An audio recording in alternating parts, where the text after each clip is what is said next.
welcome to Maths with Ish. Now in this question we are asked to find the range of values of x for which the function is increasing. Now we know that in application of calculus, when a function is increasing, the derivative with respect to x is always greater than 0. So which means that for this function to increase, it means that our dy dx will be greater than 0. So let's go ahead and get our dy dx.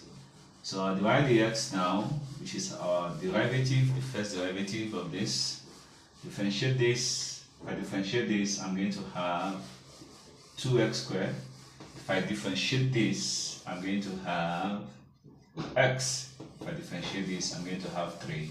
So greater than 0 for an increasing function. Now this has given us a quadratic inequalities. Okay, so now let's factorize this. We know 2 times this is minus 6. 2 factors of minus 6 will be 2x squared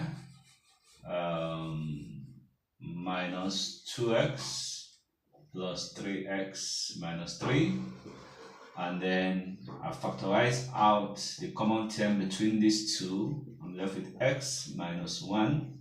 The common term between these two, I'm left with x minus 1, and so I'm having 2x plus 3 bracket x minus 1 greater than 0.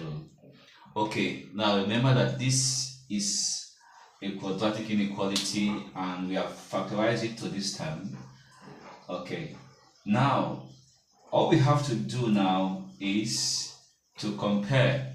This is saying that 2 numbers are multiplying themselves and it's greater than 0. So what do we do now to get our values for x? So if 2 terms multiply themselves and is greater than 0, what does that tell us about these two? It simply means that either that the 2 numbers are both greater than 0, so it's either that 2x plus 3 is greater than 0 or x minus 1 is greater than 0. This is the first case, okay? Let's call this case 1. So from this case 1 now, I can have my x will be greater than minus 3 over 2. If I make x the subject of the formula, and then from here, x will be greater than 1. Now, our second case